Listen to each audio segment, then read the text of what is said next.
Welcome to the Private Equity Experience Podcast, your backstage pass to the strategies, stories, and secrets that drive value in the PE universe. No filters, no fluff, just straight talk and expert insights to help you navigate the private equity world with confidence. And now your hosts, Ed Barton, Rory Liebhart, and Emily Sander. All right, Pex Boys, that's my new name for you. What's up, Pexers? Pex Boys. Pexers? By the way, it's PEX. This is not like, we're not talking the other kind. From the hip questions to get us started. Rory, you recently ran a marathon. What mile feels most like busting covenants as a CFO? And which mile is closest to a sale? Ooh, closest to a sale. Let's start with that first. 26.1. So that last tenth of a mile is where you're feeling like I'm ready to hit the closing dinner and have a toss a few back with Ed again after selling a company.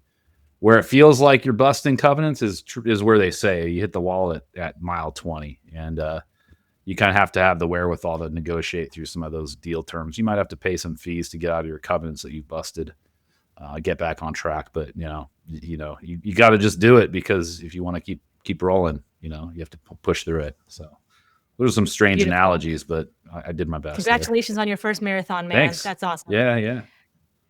Edward, let's talk about your car addiction. My car. This month, it's Jeeps and Mercedes. Jeeps Explain and Mercedes. yourself. Well, what do you mean explain myself? Jeep is the iconic American brand. And the Jeep 4-liter inline 6 is the iconic American Motors designed and built inline 6 that lasts forever and ever. So I have 3 of those. And then Mercedes, I've kind of lost count. I don't know how many I have, but they're all old. I don't have any real new ones. The newest one I have is 2009. Yeah. I've got a 76, a 79. You said you got a special license plate that says like antique or something. Oh yeah, actually a bunch of mine. So one of the Jeeps has collector vehicle plates. 93 Cherokee, inline 6, 5-speed manual, 4-wheel drive. It's great. 90,000 miles. I mean, and then all the Mercedes that are older, so the 86, the 87, the 76, the 79, and the 1980 all have, those 5 of them all have collector plates. Mm-hmm. I now know that you know a lot of numbers, so thank you. I love numbers. I already knew that. Folks haven't figured that out by now. Yeah, I love numbers. Lightning round questions years. for you, though. Yeah. Lightning round questions for you, Edward. Ooh. Best car for new driver going off to college, away from home, just keep them safe. Lambo, right? A used 2012 Lexus ES 350. Safe. Yeah. Safe, heavy, reliable, kind of nice, comfortable, relatively. You got to pay the Toyota tax. So you're going to pay a little bit more than you will for a bunch of other used vehicles. But I'll bet you get one with 100,000 miles on it. I'll bet you that kid is still driving that same car for their first job or 2. That car will last 400,000 miles with maintenance. Way cooler Second than the and last Mercury lightning round Topaz question. that I had to start with when I was young. Mercury Topaz, not on my I had list. a 1991 Mazda 626 in college. Okay. And the seatbelt kept trying to choke me because it was one of those ones that glided on the door path, and it malfunctioned and it kept trying to like suffocate me. So that was fun. It is every time you get in the car. Wow. Yeah. Okay, so that's the best for a new driver college kid. Last lightning round question. Best car if you just want to wash it, wax it, and look at it. Like wash or wax it. What do you mean? Like wash or wax and look at it? Like it's not for utility, it's not for gas mileage, it's just to look at it and impress Pure people. style. Oh, well, that is so dependent upon that's the eye of the beholder type of thing. Yeah. Now, For you, Ed, if it's for me, you. it's going to be a 64.5 Mustang convertible, bright red with a white top, with a 389 K code 4-speed, Sick. and it's going to have everything's going to be original. It's going to have the pony interior inside, and it's going to just be cherried out. Now, I've owned Mustang convertibles, older ones. They're not all that fun to drive. I mean, I was really disappointed, candidly, by the 394 speed that I had, but to look at a bright red 64.5 Mustang K code convertible, red with white top, and and red interior, pony interior with a 4-speed in it. That's a piece of art right there. That's America. Yeah. That's Americana piece of art. Well, give me some Okay. Italiano. I'll take a Lambo Urus for my pick right now on that. But Okay. totally Now we know impractical some important at this facts. point. Yeah. Thank you for sharing. That was really important. All right. Very private equity related. Yeah. We can possibly buy what Ed just said, the type of car he just said, if we get in good graces with like angel investors and we're being smart about like Series A and Series B and different rounds of funding. And if we exit, That's so the key. this is our segue Yeah. into the conversation here. Sweet segue. Different types of, well, I guess it's not different types, it's different rounds. Yeah. Right? Rounds. Yeah. Different rounds. Okay. Yeah. So angel investing, this is like the sexy one people have heard about. Oh, it's as a matter of fact, I would argue angel investing is not the sexy one. It Not sexy. thinks about it. Angel investing is like the desperate one. This is a lot of companies don't ever have an angel round. Yeah. They're bootstrapped. Yeah. So angel round is really this is how I think of an angel round. Angel round is up to maybe $100,000, $250,000, maybe $1 million tops, but it's small. Mm-hmm. And it's really when the founders don't have the ability to bootstrap this themselves, so they have to sell out a portion of their company at like the lowest valuation, and they're paying because there's such a high risk, there's such a massive risk premium on that investment. There it is. That they are giving up a huge amount of control, a huge amount of equity for a relatively small amount of money. Yeah. Angel round is a risky round for the investor, and it's incredibly costly to the seller. But if you're a founder, this can like launch your dream. Well, that's why it they're might be your Absolutely. last hope to do that, right? Yep, absolutely can. So, and your business that you're building, you're bootstrapping it. You haven't taken on external investors. Maybe you don't need to. You're just a freaking badass business person, and so you figured it out. You don't need that, Whereas some folks, time can be a killer, I'll tell you. Especially if you got employees and you're building an actual business that's selling a product, a technology, that's expensive stuff. So if you can't get that product market fit validation to market quick on your own dime, bootstrapping it, then you're like, well, shoot, this is existential. I need to find other investors or I got to hang it up. But, a lot of the time, these angel investors, maybe what you're thinking about is like, it's kind of a friends and family around a lot of times, which is the case.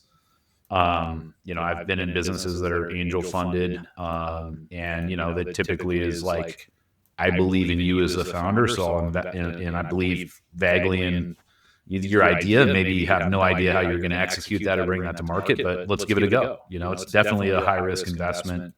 So to Ed's point, you're usually giving up more of your company than you'd want to in exchange for an investment. So. And as we talked about in previous and in our book, equity capital is the most expensive out there. So, and you usually can't get debt financing on a business like that. At that stage. Yeah. I don't take angel investors because I like control. I have a control problem and I want to be my own Don't boss. ever change. Just be you. Just keep doing that. Yeah. I got out of corporate because I was like, you're not in charge of me. Well. As my nephew used to say when he was little, very cutely, you're not the boss of me. It's like, Oliver. Yeah, once you do get out of that corporate culture, I am it's the hard boss. to go back for sure. Oh my gosh. Because Yeah, of those someone very the other things. day offered to be a sponsor for my other podcast, Leveraging Leadership, wherever podcasts are found. Listen, And watch, I said no. And I was enjoy. like, and he was like, why not? And I was like, because then you're going to tell me what to do. And I don't want you to do that. I want to do what I want to do. Yeah. He was like, okay. Yeah. But that's my issue. Yeah. All right. So we have angel investors, which can be like the catalyst and like jumpstart and ignition, but can also be like, this is my parachute, man. This is my last kind of Hail Mary attempt. Yeah. And I'm going to give you like half the farm for this opportunity. You're giving up a lot of the back 40 to stretch your farm analogy at the angel round, but that as it's a little bit sexy, it's sexier for the investor Totally. than it is Totally. for the founder. For To the get in founder, early on a deal like that, Yeah. that actually hits, and by I say hit means is that 1 in 10 that's going to be successful. That's like the time to be 1 in. in I mean, 100. But yeah. there's that one. There's a guy that had the Apple stock that sold out early, And like, it was, he got like $20,000. It would have been like $2 billion today if he had held on to it, because he was an angel. So, and he basically was like, you guys are going nowhere, cash me out. He got 20 grand, 25 grand, something like that. I can't remember the guy's name, but it did not, that did not go well for him as an investor. Right. He didn't quite maximize his investment, but that's where he wasn't on the efficient frontier of risk and return. No, where we tend to look at it, if you're on the investor side of the equation, you're like, yeah, it's almost like a lottery ticket, but you should be a lot more sophisticated than that. Now you're going to have diligence, and you're going to have documentation. It's going to have all the construct of a full service PE deal. You got to have diligence, documentation. You're going to have kind of the process goes, but the process is going to be limited. It's going to be fast. It's going to be low cost, because you can't spend $2 million diligencing a $10,000 investment. So you're going to have to, a lot of it, like Rory said, it's going to be like the friends and family. They know you, they trust you. Okay, here's a check. I don't have time to really, review your financial statements and check for UCC filings and all the other garbage. Yeah. And then at the end of it, you'll go into another round of funding, and likely they either get cashed out, or they get crammed down, or they're kind of riding along for the next round. So that is where that starts to get interesting. And I use quotes in a lot of ways with the interesting, when you're going from angel round even to seed round. So that's when you start to get some more professional investors involved to some degree, people that want to get in before an institutional round, but they weren't in the early friends and family round. It's what you generally call a seed round. I work for a business today that's kind of in that realm, and seed round is kind of subjective. So is Series A, but there's a lot of different ways to look at these things. But Series A is generally considered your first institutional round. So if you're not an angel round and you're pre-institutional, you're generally a seed round, and that can be a wide range of things. It means you're generally generating some revenue. You're basically proving out your product in the market. You've got a strategy. It's a matter of like taking it to the next level of scale, and maybe break even profitability, right? So this is where I say it gets interesting at this round, is the different types of financings to bring people in. Sometimes there's convertible notes, sometimes it's a safe, sometimes it's some sort of a just pure equity offering, blah, blah, blah, blah, blah.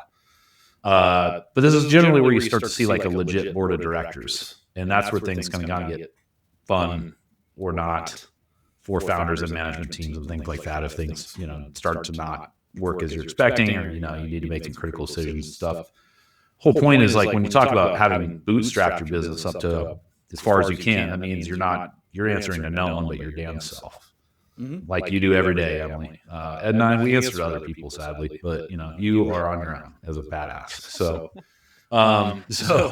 So keep doing that. But anyway, seed round, generally, up to a couple $1 million of proven revenue is when you really start to get the institutional folks sniffing around. And generally with a lot of businesses, it's good to build a business that's got revenue, but everyone wants to really throw gasoline on that fire and really take it big.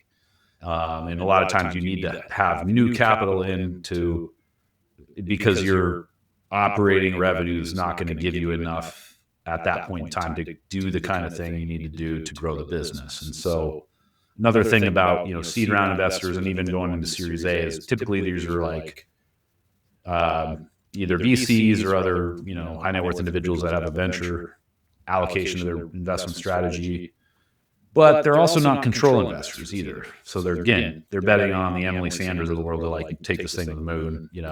They're betting on you, and they're not necessarily in it to be controlled. So we'll get later on to, the exit options where it's all about people buying the company for control and stuff. But seed round is really prepping you for your first institutional round. When you hit the institutional round is when people start talking about Series A, and then it goes B, C, D, N, whatever. So institutional round. So just for your example there, institutional money means what in your example? Like PE? Are you counting VC? It is a very semantic thing. I kind of look at it as when you're taking on investors that they exist for the purpose of making investments, right? Like, I have in a lot of different businesses I've been in, high net worth individuals that make investments, but they're just rich people that make investments. It's not their livelihood. Whereas a venture capital firm is definitely a institutional investor. A multifamily office can be an institutional investor. A private equity firm for sure is an institutional investor. Yeah, I distinguish it as an institutional investor is someone who's paid to manage money. That's a great way to manage someone else's money. Absolutely. Yeah. And so Good you goal. could be worth $1 billion, Mhm. like and you go, okay, if Warren Buffett is making an individual investment in a company, that's Warren Buffett being an investor. Yeah. If Berkshire Hathaway, if Warren Buffett on behalf of Berkshire Hathaway is making an investment in a business, that's an institutional investor. Mhm. So really an institutional investor owes an explanation and has an accountability to what is normally a limited partner in that structure. So could be angels, but the angels, it's a managed angel fund. So it's an early stage managed angel fund.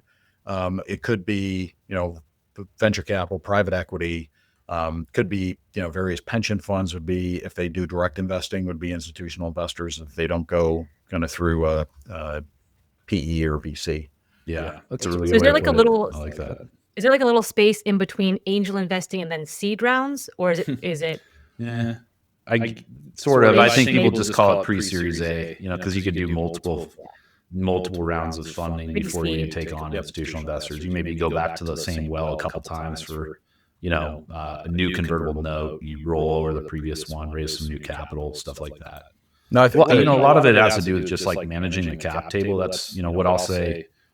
We could literally, and probably will, spend a whole entire episode talking about, dilution and cap table management, which is a new thing for me. I really never spent a lot of time doing it until this most recent gig, because I've just, it's just it's more prevalent of a thing with a big, widely held company that's like that's not owned by a private equity group, basically. So, yeah, I was gonna say one of the challenges in your angel and seed rounds, your pre-series A rounds, is you're really going to attract either friends and family, and they're not going to be kind of anxious around. I don't want to say they're not going to be anxious around performance. They want a return, but they're going to be more patient. Mhm. Or your business plan, what you're selling, had better be showing like 50x, 100x, 1000x return. Otherwise, you're not a candidate for that level of investment, because the risk is so hh. Right. Again, we got to have the risk premium drinking game. Mhm. But the risk premium is so high that it just does not make sense to participate, in those type of things unless it's someone like Emily. Your business is a successful business, but it would have trouble attracting angel investors because they'd go, okay, I give you 50 grand, and you go, okay, well, how am I going to get your money back?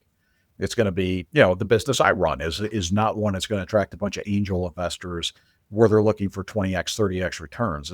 It may attract some, friends and family type investors where they're going, yeah, I like a, 12 to 15% return on my money. It's better than the stock market. These guys, angels and seed level, they're looking for, if they've got a 5-year investment time horizon, they're looking for 100% to 200% compounded returns. Or at least 50 to 60. They're not looking for, give me a good solid 10, 12%. They want the rocket ship. And that's it. And it's more like lottery tickets with some diligence. So it's lottery tickets where that it's going to fall in a certain number range. Yeah. Than it is, real investing per se. And you kind of mentioned this earlier. How many, like 1 out of 10, 1 out of 100 will make it? Oh yeah. I think 1 out of 100 is probably a 1%. Generous? A 1% is probably generous. Wow. Yeah, Especially at that right. angel, Yeah. especially at that angel level. Yeah. There's Okay. and I mean, we could think of folks that, the three of us have worked with Mhm. that went out of some of the companies that we worked at. They set Yep. up their own companies. They got angel rounds. They went through Totally. the process, and they ended up having to, they shut down. And that's typical. Okay. So we've got angel investing. Then we've mentioned pre-seed, but let's just define that real quick. Well, Ed, what is pre-seed? well, not pre-seed, but pre-series A. So pre-Series A is basically going to be anything up to around $2 million or so. And you're going to have a mix of high net worth individuals, some institutional investors. It tends to start looking more formal. Your diligence looks more formal. You're probably going to have some of the investors on your board. There's going to be a little bit more involvement by the investor group and the strategy development operations of the business. And again, they're going to be looking for returns that are in the X return, like so multiples of investment rather than percentage return on investment. And that's and but you're what you've gotten to in your pre-Series A is you're still around minimally viable product. You're probably at the point where you may even be pre-revenue. As a matter of fact, you may be pre-revenue in Series A and B even. But depending on the sector. But you've got yourself in a position where you really have formulated, you're past this is a good idea stage, and you've got enough information both from the market and from, in a lot of cases they're technology companies, from the market and from an engineering / technology perspective to be able to go, look, this is viable. We need additional funding to get it to market, or we need additional funding to be able to market it. Or to complete prototypes or whatever, but this is a viable product. And technology, pharmaceutical kind of are a couple examples of like you're saying, is could be very much pre-revenue, but you have engagement, you have attachment to your market in some way that's tangible, whether it's eyeballs or whether it's subscriptions or trials or something like that. And I'll give an example, and you led off with car stuff. So I'll go with the car thing. So there's a new startup car company that's out there called Slate Automotive. It's backed by Jeff Bezos, but as he's one of the I've investors. heard of this. He's one of the investors, but it's through like one of his like family office type things. It's not hundreds of billions he's put in. It's smaller than that. Somewhere between Blue Origin and Amazon. They've raised, actually it's probably smaller than Blue Origin by for sure. And they've raised about $100 million. They have zero revenue. They've got a few prototypes. They've got, they're kind of putting stuff together. They've done a launch thing, but they're not going to have revenue until 2027. Yeah. They're, putting a plant together in Indiana somewhere, an old Arnolli printing plant. They're converting into a car manufacturing facility. And it's really cool. For the car guy, I'm like, this is a really cool concept. But these electric cars are like, they're electric pickups, electric pickup trucks that are about the size of those old Toyotas, like when we were kids, where they're really small. They're only the 2-seat roll up windows. And they're theoretically under $20,000 new. But that's where you get a lot of investment, and that's still kind of pre-Series A type money. It's mostly high net worth individuals that have invested in this thing. And they will probably go back out for another funding round, a Series A round, where they're going to be pulling in your, kind of, now we have prototypes, we have a go-to-market, they've taken reservations. So they've got 100,000 reservations that people have put $50 down for their deposits. So now they go out to it's kind of segueing, but that angel and seed round tend to be high net worth individuals, family offices, that kind of stuff. The next round is your Series A, which is really saying, and Rory said it's like an alphabet soup, A, B, C, D, E, F, G. Those just designate like sequentially what the kind of how many times you've raised funds. So if you're on Series C, you've raised institutional money 3 times. That's your 3rd time. Yep. Each time you do that, it's dilutive to the folks that were there before. It's slicing that cap table. But normally, once you get into your Series A, B, C, so the big differentiator for most of these companies, and this is mostly on a venture side, PE is a different world. It's on the venture side. The Series A is when the boys come to play, when the funds come to play. So you now have the funds. I shouldn't say the boys because there's a lot of women in the industry too, but this is when the funds come in, and you start seeing real institutional money stroking checks in the $5 million to $50 million range. And at Series A could be quarter of a million or quarter of $1 billion. It could be anywhere in that stretch, depending on what it is. Series A really just designates it's the first round of big institutional money. Exactly. And what I'm seeing actually today in my own experience is there's institutional interest in even the seed round, but with the eye towards the Series A. Like I want to dip my toe in here, but I also want to potentially lead your next round. That's where you actually, if you have leverage as a founder and a business, a management team, so to speak, and you're out there raising capital, is like you kind of want to find the ideal partner that's wants to be part of your journey, and maybe they can help you get to the close out the seed round, say, but then maybe lead the next round and so forth. So, and since they're already part of the cap table, then maybe that kind of works in their favor in some ways too. But yeah, it's interesting at that Series A stage, because that's where you start to see more probably sophisticated capital stack management, where a lot of times maybe instead of raising all of your capital requirements via equity, you bring in some venture debt as well, so it's not as dilutive, and that's where it can kind of get interesting, and you have more options at your disposal to finance your business, basically.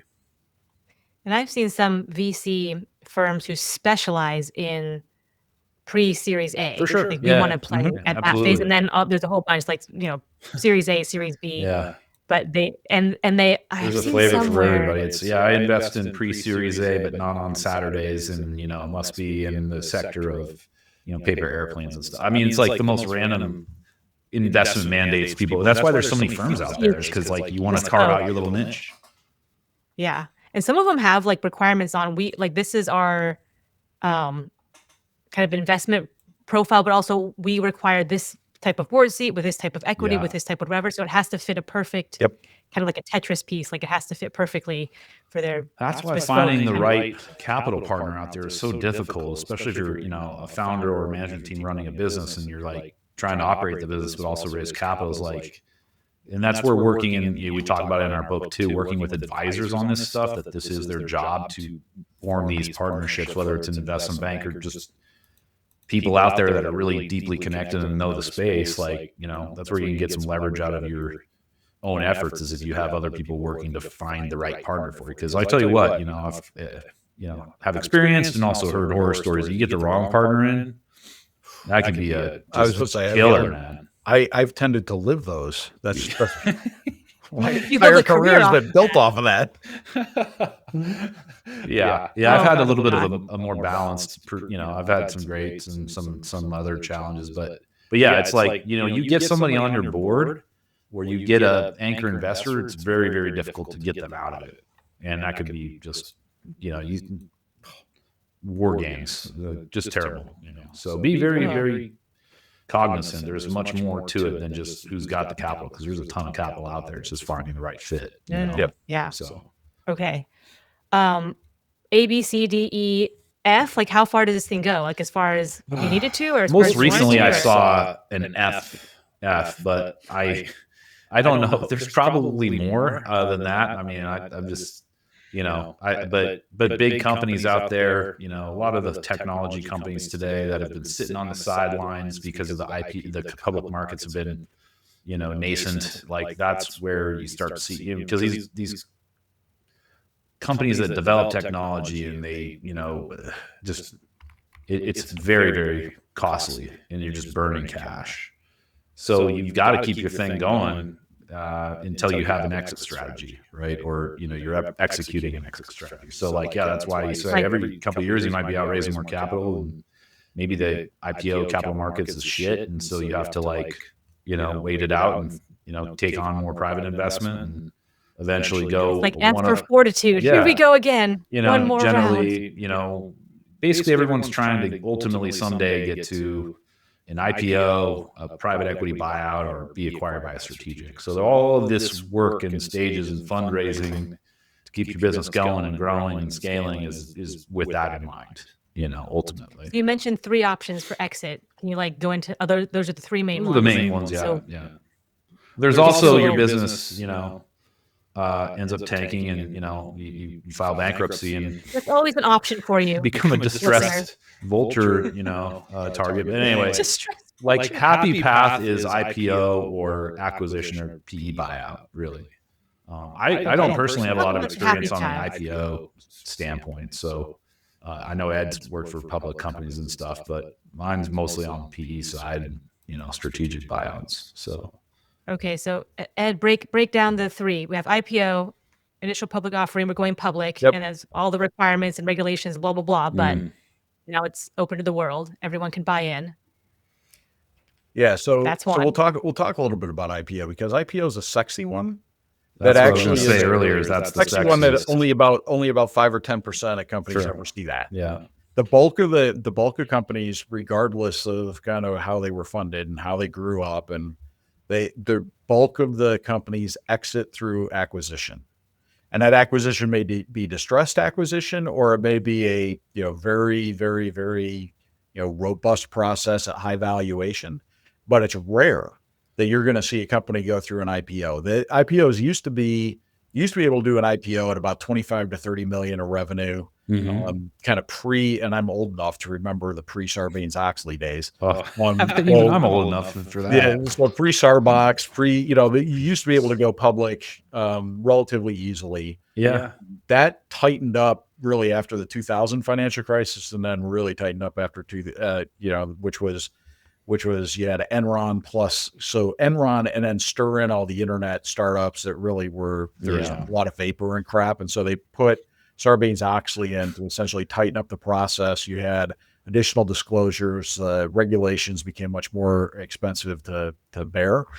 However, if you're a big enough company, the public offering is, it's a great way to go, because normally what happens when you go public, you continue to control your own destiny. Permanent capital. Normally in a public offering, you're raising additional capital. So you're basically going, not only am I putting a position, and again, there's lockup periods and other things, and the ability of the founders and the investors to sell. So you're normally raising a bunch of additional, instead of doing round F, you're doing IPO, and that becomes your bang. Now I got a bunch more capital comes in the door. And then over the next year or two, the lockups release and the other folks can get liquid, but you're liquid. So as a founder, you're liquid. You still get to ride up the value if there's up. You've got options likely. You tend to have nice big fat. You tend to have fatter comp packages, cash comp packages. And again, I was at a private equity firm where we took a public company private. And one of the reasons we did that was because the public company has, let's say, 140,000 shareholders. So really, there's not a lot of accountability. Like, we're private equity, you're looking at this thing going, we're going to run this thing lean and mean, and we're going to extract all the value. Public company is kind of fat, dumb, and happy. I mean, the classic like, holy crap moment is these companies start as like little babies. They go through their seed and pre-angel and angel rounds and pre-seed and seed rounds, and then they go A, B, C, and then they go public, and then they get fat, dumb, and happy like a baby sumo wrestler, and then bang, in comes private equity, takes them private, leans the crap out of it, and and then they get another. So they get another. Here's a bite of the apple, and then they lean the crap out of it, and the private equity sells it off as a strategic. You could end up going through a go private transaction to private equity after you've gone public. Absolutely. It's like a sumo wrestler to like a boxing athlete. You have to get in shape again. Yeah. That's rough. That doesn't mean that you're not big and powerful, but it does mean that you're not moving lean and fast. Yeah. And so that is, but I mean, I was part of a team that when we took a company at Lone Star, we took it from public to private and leaned the crap out of it. I mean, I was selling corporate jets. I was selling. I mean, this was a classic. I'm a Mercedes guy, right? The company's Acuras. CFO, the Acuras were the base company car, and the CFO's company car was a Mercedes S55 AMG sedan. They paid $140,000 for, public company. Yeah. Jeez. Meanwhile, when I was at G2 as CFO, I was driving a Subaru. So, there's a differential. Yes. And you didn't have a company car. We didn't give you crap. You're lucky you got to work. I know. I wouldn't even let you pay for bus tickets. We're not doing any transportation subsidies. What's the ROI on that? Yeah, right. Exactly. We kept our people fit by making them walk or run to work every day. But that was our policy. it can be a viable option for some. The private equity buyout and the strategic acquisitions. Those are much more common and natural life cycle for a business. Big companies need to get bigger, and a lot of times they do that through M&A, and that's where you have a growth stage business that can basically be accretive, which means incrementally beneficial to a business buying you, and that's why so much of that transpires in the private market rather than the public. Is like, hey, this makes a lot of sense. Let me bolt you on and like try to integrate you and increase my overall enterprise value that way, and that's the most common exit. Yep. Exactly. Okay. Yeah. By far and away. Yeah. Like 10. So you said 10 times 10 more to likely. 15% for IPO, and then like what would you say for? That's going to be a balance. I mean, almost everything. Once you get to that size, almost everything is going to sell. It's going to just be whether it's distressed or through a normal process, but it's going to sell. It's rare that a bigger company ends up just disappearing. Mm-hmm. Yeah. I don't like the visual of a distressed vulture that Rory said. I'm like, you always have the option of being a distressed, like you can crash and burn your business. Yeah, and then the vulture funds come and pick off the carcass, take the parts that are useful and repurpose them. Just like vulture protein. It's a whole everything's valuable. It's a circle of life symbol. I mean, that's the way it works. Yeah. Do they sell it? Is it like a car? You're selling it for parts? And you're just basically. As a matter of fact, in a couple of cases, and I can use that. I can use one example where I was part of it. We sold off basically chunks of the company because those chunks of the company were no longer strategic to us, and then used the proceeds from that to retire debt. Mm-hmm. And then we sold off real estate and used the proceeds from that to retire debt, and then. Yeah, so we spun off a division, and then we weren't, this was financial crisis time. We sold off a division. We sale-leased back a bunch of property, got out of the real estate business, got out of the fancy car business, and got out of a couple of ancillary businesses that we were related businesses, but not directly to us. And it allowed the company to survive, and we retired a bunch of the debt doing it. So when you're in trouble, that's one of the things you do is you go, let's restructure, sell these off. And then PE buys those pieces. Distressed firms are worse. Yeah.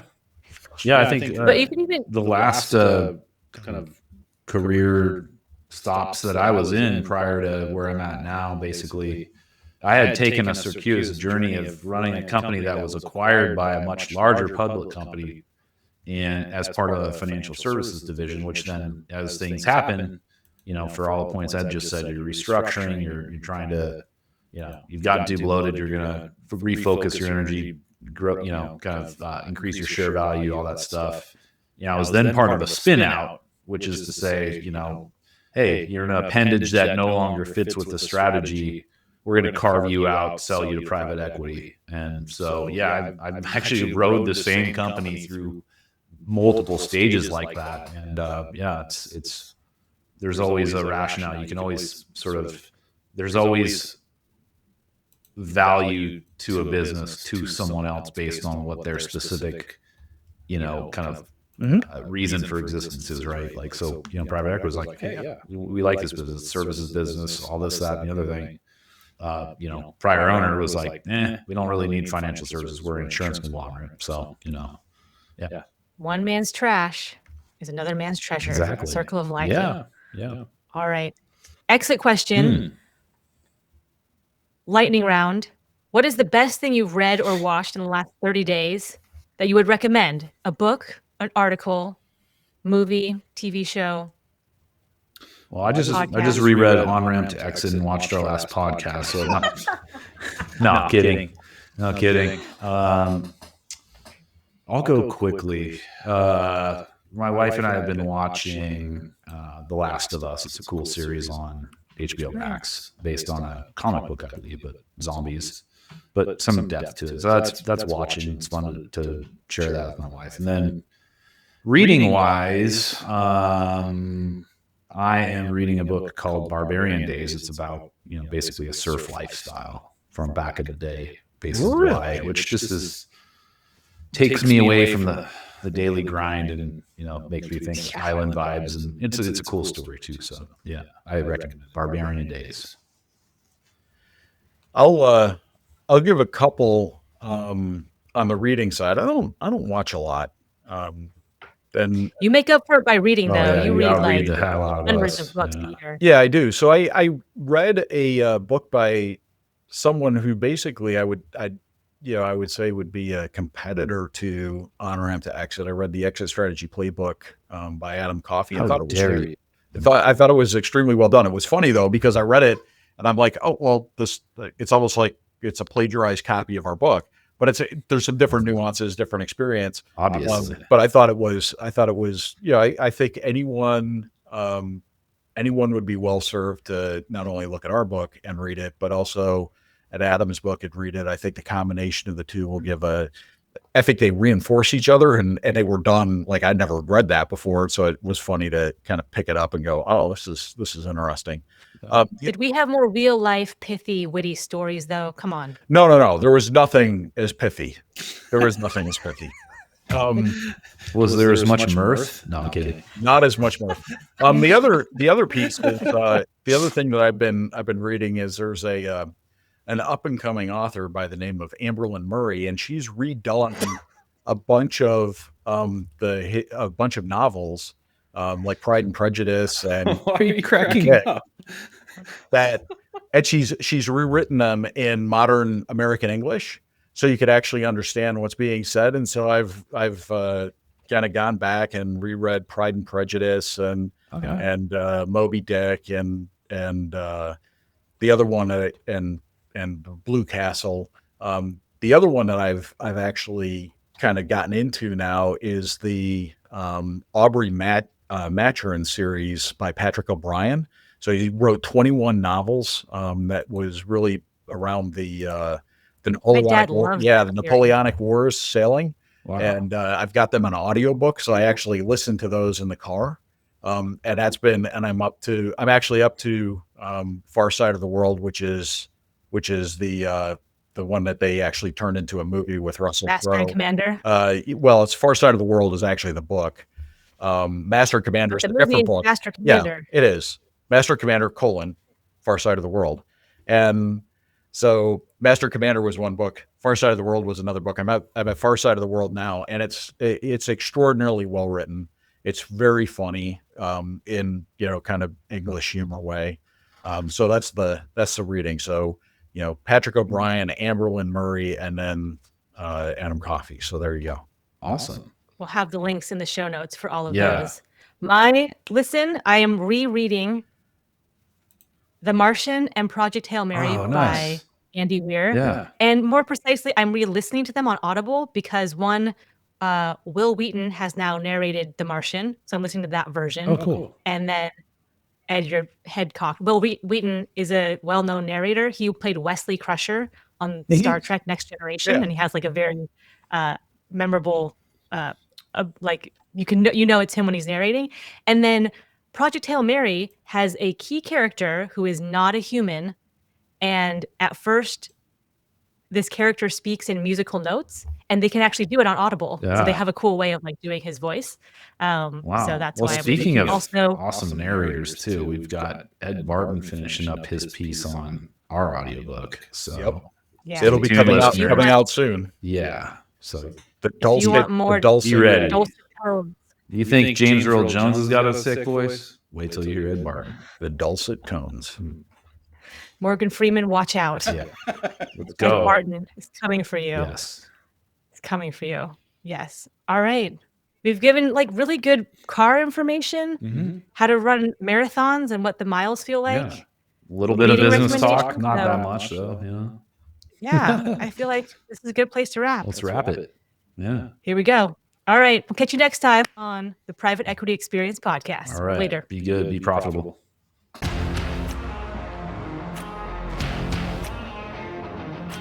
If you enjoyed today's episode, please like, share, and subscribe wherever you get your podcasts.